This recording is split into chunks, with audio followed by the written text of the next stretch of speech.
Hey, hola a todos. Bienvenidos y bienvenidas a su canal Lectura en Voz Alta.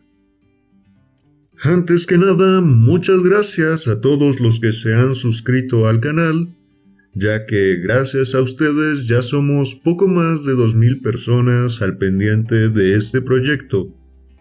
Y a los que no lo han hecho, los invito a que lo hagan. Así que, sin más preámbulo, hoy continuamos con el libro Estudio en Escarlata de Sir Arthur Conan Doyle y les leeré el capítulo 6. Pónganse cómodos. Comenzamos. Capítulo 6. Tobias Gregson en acción. Al día siguiente, solo tenía la prensa palabras para el misterio de Brixton, según fue bautizado aquel suceso. Tras saber una detallada relación de lo ocurrido, algún periódico le dedicaba además el artículo de fondo. Vine así al conocimiento de puntos para mí inéditos. Conservo todavía en mi libro de recortes numerosos extractos y fragmentos relativos al caso. He aquí una muestra de ellos. El Daily Telegraph señalaba que en la historia del crimen difícilmente podría hallarse un episodio rodeado de circunstancias más desconcertantes. El nombre alemán de la víctima, la ausencia de móviles y la siniestra inscripción sobre el muro apuntaban conjuntamente hacia un ajuste de cuentas entre refugiados políticos o elementos revolucionarios. Los socialistas tenían varias ramificaciones en América, y el Interfecto había violado sin duda las reglas tácitas del juego, siendo por ese motivo rastreado hasta Londres. Tras traer un tanto extemporáneamente a colación a la Bem-Gericht, el Aqua Tofana, los Carbonari, a la marquesa de Brinvilliers, la teoría darwiniana, los principios de Malthus y el asesinato de la carretera de Radcliffe, el autor del artículo remataba su perorata con una admonición al gobierno y la recomendación de que los extranjeros residentes en Inglaterra fuesen vigilados más de cerca. Al Standard, todo se le volvía a decir que esta clase de crímenes tendían a cundir bajo los gobiernos liberales. Estaba su causa en el soliviantamiento de las masas y la consiguiente debilitación de la autoridad. El finado era de hecho un caballero americano que llevaba residiendo algunas semanas en la metrópoli.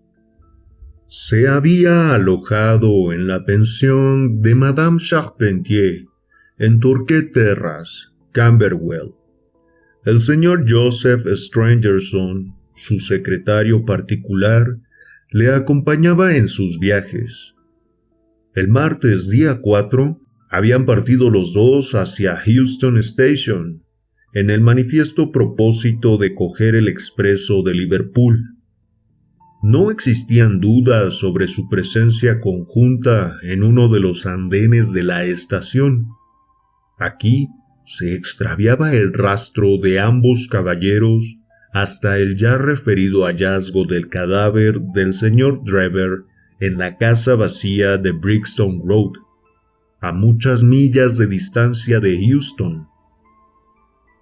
¿Cómo pudo la víctima alcanzar el escenario del crimen y hallar la muerte? Eran interrogantes aún abiertos. Acerca del paradero del señor Stangerson no se sabía absolutamente nada. Por fortuna, incumbía al señor Lestrade y al señor Gregson de Scotland Yard la investigación del caso, sobre cuyo esclarecimiento, dada la conocida pericia de ambos inspectores, cabría esperar pronto noticias. Según el Daily News, el crimen no podía ser sino político. El ejercicio despótico del poder y el odio al liberalismo propios de los gobiernos continentales arrojaban hacia nuestras costas a muchos hombres que acaso fueran excelentes ciudadanos, a no hallarse su espíritu estragado por el recuerdo de los padecimientos sufridos. Entre tantas gentes regía un puntilloso código de honor, cuyo incumplimiento se castigaba con la muerte. No debía excusarse ningún esfuerzo en la búsqueda del secretario Stangerson, ni en la investigación de algunos puntos concernientes a los hábitos de vida del interfecto. De gran importancia resultaba sin duda el descubrimiento de la casa donde éste se había hospedado, hazaña imputable enteramente a la perspicacia y energía del señor Gregson, de la Scotland Yard. Sherlock Holmes y yo repasamos estas noticias durante el desayuno, con gran regocijo por parte de mi amigo. Ya le dije que, independientemente de cómo discurriera esta historia, los laureles serían al final para Gregson y Lestrade. Según qué visos tome la cosa. Da lo mismo, bendito de Dios. Si nuestro hombre resulta atrapado, lo habrá sido en razón de sus esfuerzos. Si por el contrario escapa, lo hará pese a ellos.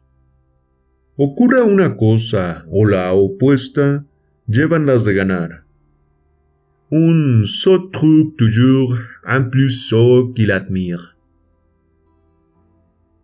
¿Qué demonios sucede?, exclamé yo, pues se había producido de pronto en el vestíbulo primero y después en las escaleras un gran estrépito de pasos, acompañados de audibles muestras de disgusto por parte del ama de llaves. ¿Va usted a conocer el ejército de policías que tengo a mi servicio en Baker Street?, repuso gravemente mi compañero, y en ese momento se precipitaron en la habitación media docena de los más costrosos pilluelos que nunca haya acertado a ver.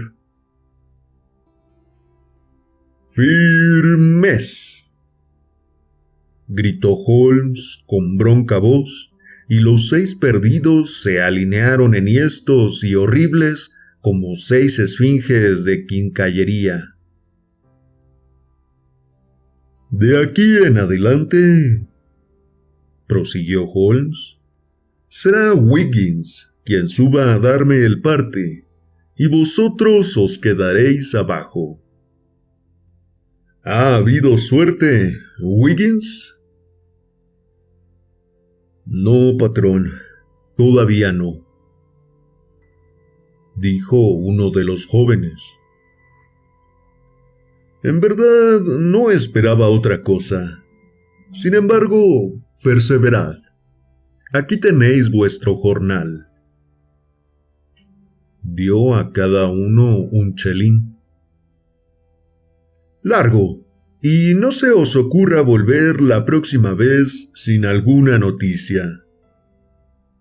Agitó la mano y los 6 chicos se precipitaron como ratas escaleras abajo.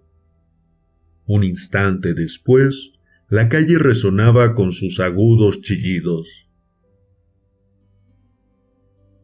«Cunde más uno de estos piojosos que 12 hombres de la fuerza regular», observó Holmes. «Basta que un funcionario parezca hacerlo para que la gente se llene de reserva. Por el contrario, mis peones tienen acceso a cualquier sitio, y no hay palabra o consigna que no oigan. Son además vivos como ardillas, perfectos policías a poco que uno dirija sus acciones. ¿Les ha puesto a trabajar en el asunto de la calle Brixton? Pregunté. Sí, hay un punto que me urge dilucidar. No es sino cuestión de tiempo. Ahora, prepárese a recibir nuestras noticias, probablemente con su poco de veneno, porque ahí viene Gregson más hueco que un pavo. Imagino que se dirige a nuestro portal. Sí, acaba de detenerse. En efecto, tenemos visita. Se oyó un violento campanillazo y un instante después las zancadas del rubicundo detective, quien, salvando los escalones de 3 en 3, se plantó de sopetón en la sala. «Querido colega, felicíteme», gritó, sacudiendo la mano inerte de Holmes. Me pareció como si una sombra de inquietud cruzara por el expresivo rostro de mi compañero.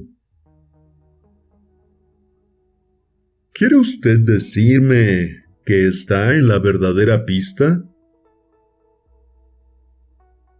¿Pista? Tenemos al pájaro en la jaula. ¿Cómo se llama? Arthur Carpentier, alférez de la Armada Británica, exclamó pomposamente Gregson, juntando sus mantecosas manos e inflando el pecho. Sherlock Holmes dejó escapar un suspiro de alivio, iluminado el semblante por una sonrisa. Tome asiento, caramba, y saboree uno de estos puros, dijo. Ardemos en curiosidad por saber cómo ha resuelto el caso. ¿Le apetecería un poco de whisky con agua? No voy a decirle que no, repuso el detective. La tensión formidable a que me he visto sometido estos últimos días ha concluido por agotarme. No se trata tanto, compréndame, del esfuerzo físico como del constante ejercicio de la inteligencia. Sabrá apreciarlo, amigo mío, porque los dos nos ganamos la vida a fuerza de sesos. Me abruma usted, repuso Holmes con mucha solemnidad. Ahora, relátenos cómo llevó a término esta importante investigación. El detective se instaló en la butaca y aspiró complacido el humo de su cigarro. De pronto, pareció ganarle un recuerdo en extremo hilarante y dándose una palmada en el muslo, dijo: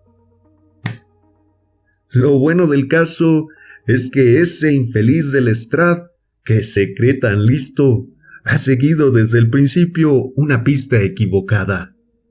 Anda en la casa de Stangerson, el secretario, no más culpable de asesinato que usted o yo. Quizá lo tenga ya bajo arresto. Semejante idea abrió de nuevo en Gregson la compuerta de la risa, tanta que a poco más se ahoga. ¿Y de qué manera dio usted con la clave? Se lo diré, aunque ha de quedar la cosa, como usted, doctor Watson, sin duda comprenderá, exclusivamente entre nosotros. Primero, era obligado a averiguar los antecedentes americanos del difunto. Ciertas personas habrían aguardado a que sus solicitudes encontrasen respuesta, o espontáneamente suministrasen información las distintas partes interesadas. Mas no es este el estilo de Tobias Gregson. ¿Recuerda el sombrero que encontramos junto al muerto? Sí, dijo Holmes. Llevaba la marca John Underwood & Sons, 129, Camberwell Road. Gregson pareció al punto desarbolado. No sospechaba que lo hubiese usted advertido, dijo. ¿Ha estado en la sombrerería? No. Pues sepa usted, repuso con voz otra vez firme, que no debe desdeñarse ningún indicio, por pequeño que parezca. Para un espíritu superior, nada es pequeño, observó Holmes sentenciosamente. Bien, me llegué a ese Underwood y le pregunté si había vendido un sombrero semejante en hechura y aspecto al de la víctima. En efecto, consultó los libros y de inmediato dio con la respuesta. Había sido enviado el sombrero a nombre del señor Drever, residente en la pensión Charpentier, Torquay Terrace. Así supe la dirección del muerto. Hábil, muy hábil, murmuró Sherlock Holmes. A continuación, pregunté por Madame Charpentier, prosiguió el detective. Estaba pálida y parecía preocupada. Su hija, una muchacha de belleza notable, dicho sea de paso, se hallaba con ella en la habitación. Tenía los ojos enrojecidos y cuando le interpelé sus labios comenzaron a temblar. Tomé buena nota de ello. Empezaba a olerme la cosa chamusquina. ¿Conoce usted por experiencia, señor Holmes, la sensación que invade a un detective cuando al fin se halla en buen camino? Es un hormigueo muy especial. ¿Está usted enterada de la misteriosa muerte de su último inquilino, el señor Enoch J. Drever de Cleveland? Le pregunté. La madre asintió, incapaz de decir palabra. La muchacha rompió a llorar. Tuve más que nunca la sensación de que aquella gente no era ajena a lo ocurrido. ¿A qué hora partió el señor Drever a la estación?, añadí. A las 8, me contestó ella, tragando saliva para dominar el nerviosismo. Su secretario, el señor Stangerson, dijo que había 2 trenes, uno a las 9:15 y otro a las 11. Tenía pensado coger el primero. ¿Y no volvió a verlo? Una mutación terrible se produjo en el semblante de la mujer. Sus facciones adquirieron palidez extraordinaria. Pasaron varios segundos antes de que pudiera articular la palabra no. Y aún entonces fue ésta pronunciada en tono brusco, poco natural. Se hizo el silencio, roto al cabo por la voz firme y tranquila de la muchacha. A nada, madre, conduce el mentir, dijo. Seamos sinceras con este caballero. Vimos de nuevo al señor Drever.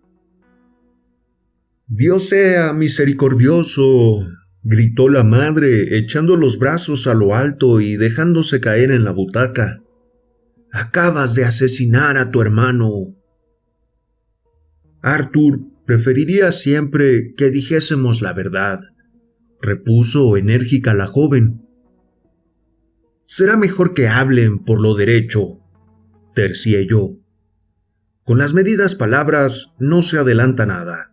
Además, ignoran ustedes hasta dónde llega nuestro conocimiento del caso.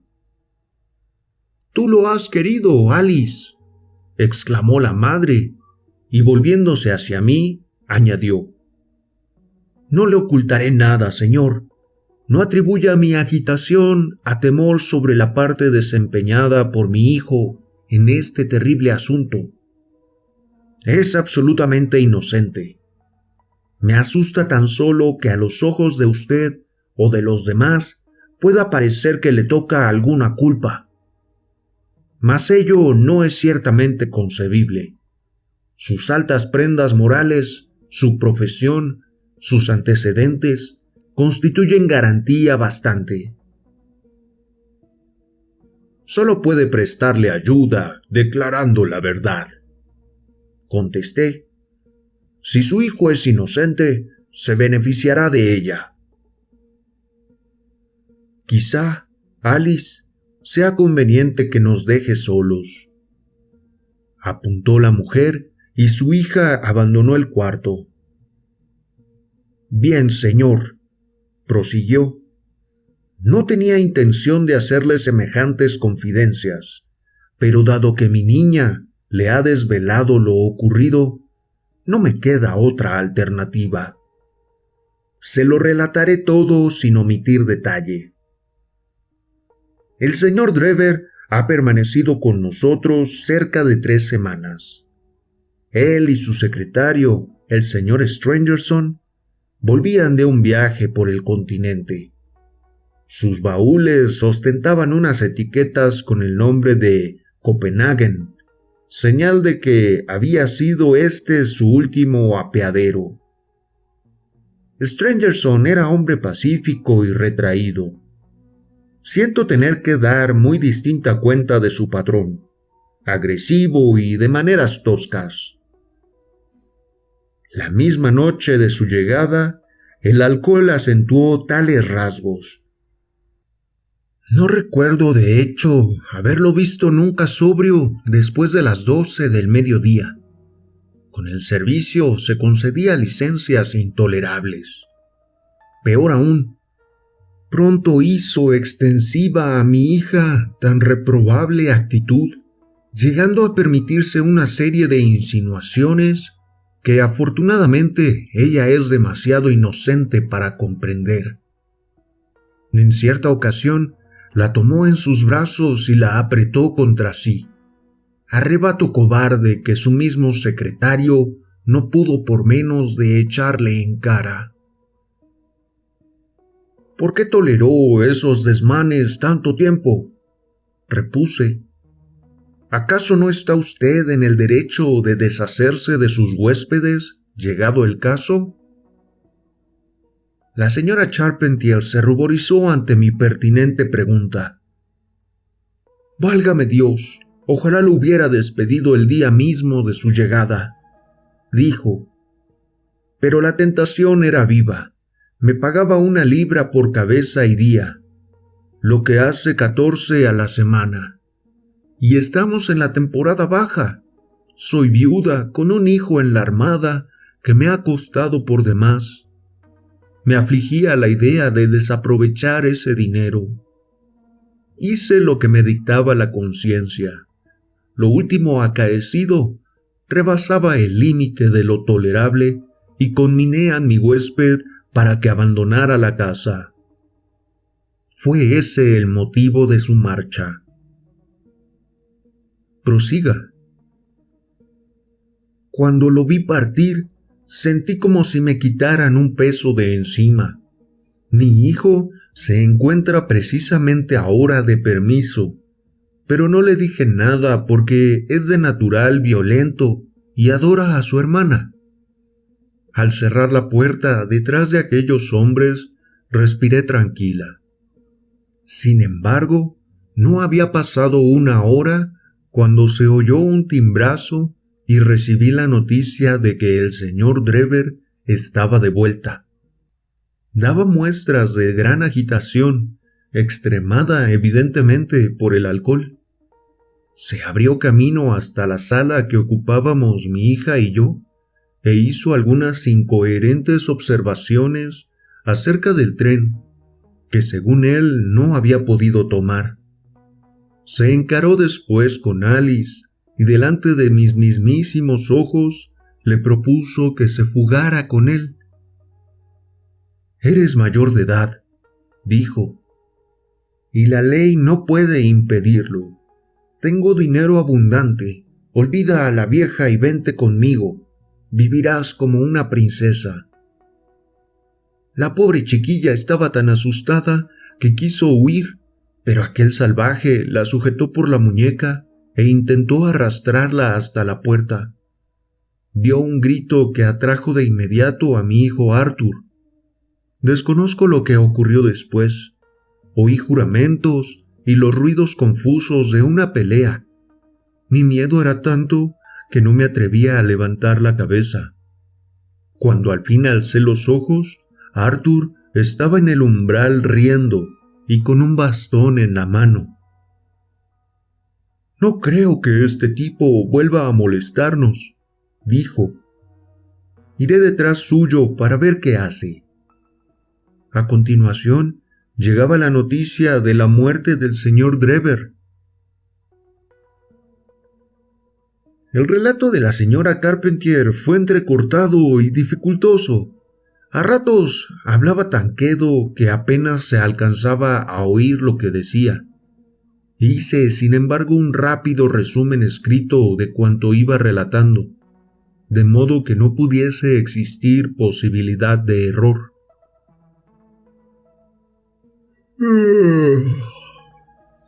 «Apasionante», observó Sherlock Holmes con un bostezo. «¿Qué ocurrió después?» «Concluida la declaración de la señora Carpentier», repuso el detective, «eché de ver que todo el caso reposaba sobre un solo punto. Fijando en ella la mirada de una forma que siempre he hallado efectiva con las mujeres, le pregunté a qué hora había vuelto su hijo. ¿No lo sabe? No, dispone de una llave y entra y sale cuando quiere, dijo. ¿Había vuelto cuando fue usted a la cama? No, me contestó. ¿Cuándo se acostó? Hacia las 11. De modo que su hijo ya llevaba fuera más de 2 horas. Sí. ¿Quizá 4 o 5? Sí. ¿Qué estuvo haciendo durante ese tiempo?, le pregunté.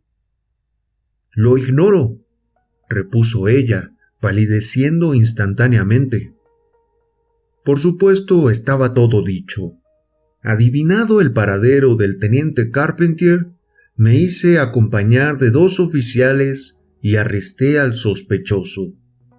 Cuando posé la mano sobre su hombro, conminándole a que se entregase sin resistencia, contestó insolente. Imagino que estoy siendo arrestado por complicidad en el asesinato de ese miserable de Drever. Nada le habíamos dicho sobre el caso, de modo que semejante comentario da mucho que pensar. Mucho, repuso Holmes. Aún portaba el grueso bastón que su madre afirma haberle visto cuando salió en persecución de Drever. Se trata de una auténtica tranca de roble. En resumen, ¿cuál es su teoría? Bien, mi teoría es que siguió a Drever hasta la calle Brixton. Allí se produjo una disputa entre los 2 hombres, en el curso de la cual Drever recibió un golpe de bastón, en la boca del estómago quizá, bastante a producirle la muerte sin la aparición de ninguna huella visible. Estaba la noche muy mala y la calle desierta, de modo que Carpentier pudo arrastrar el cuerpo de su víctima hasta el interior de la casa. La vela, la sangre, la inscripción sobre la pared, el anillo, son probablemente pistas falsas con que se ha querido confundir a la policía. Magnífico, dijo Holmes en un tono alentador. Realmente progresa deprisa. Acabaremos por hacer carrera de usted. Me precio de haber realizado un buen trabajo, contestó envanecido el detective. El joven ha declarado que siguió un trecho el rastro de Drever hasta que éste, viéndose acechado, montó en un coche de punto. De vuelta a casa, se tropezó a un antiguo camarada de a bordo y los dos dieron un largo paseo. No ha sabido, sin embargo, decirme a satisfacción dónde se aloja este segundo individuo. Opino que las piezas encajan con pulcritud. Me divierte, sobre todo, pensar en las inútiles idas y venidas de Lestrade. Temo que le valgan poco. Pero, caramba, aquí lo tenemos. Sí, era Lestrade, que había subido las escaleras mientras hablábamos, y entraba ahora en la habitación. Eché sin embargo en falta la viveza y desenvoltura propios de su porte. Traía el semblante oscurecido y hasta en la vestimenta se percibía un vago desaliño. Había venido evidentemente con el propósito de asesorarse cerca de Sherlock Holmes, porque la vista de su colega pareció turbarle. Permaneció todo confuso en el centro de la estancia, manoseando nerviosamente su sombrero y sin saber qué hacer. Se trata, dijo por fin, del más extraordinario, incomprensible asunto que nunca me haya echado en cara. ¿Usted cree?, exclamó Gregson con voz triunfante. Sabía que no podría ser otra su conclusión. ¿Qué hay del secretario, el señor Stangerson? El secretario, el señor Joseph Stangerson, repuso Lestrade gravemente, ha sido asesinado hacia las 6 de esta mañana en el Private Hotel de Holiday.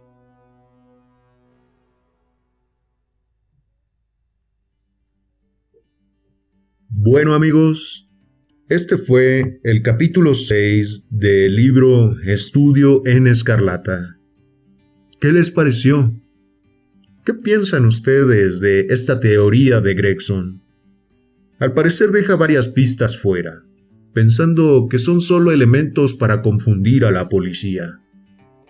Cuéntenme aquí abajo qué se imaginan que pasa en realidad. ¿Qué implica también esta nueva noticia que Lestrade trae a Baker Street con estos detectives? Bueno, pues lo iremos viendo en los siguientes capítulos. Sigan atentos. Como siempre, fue un placer leerles. Nos vemos.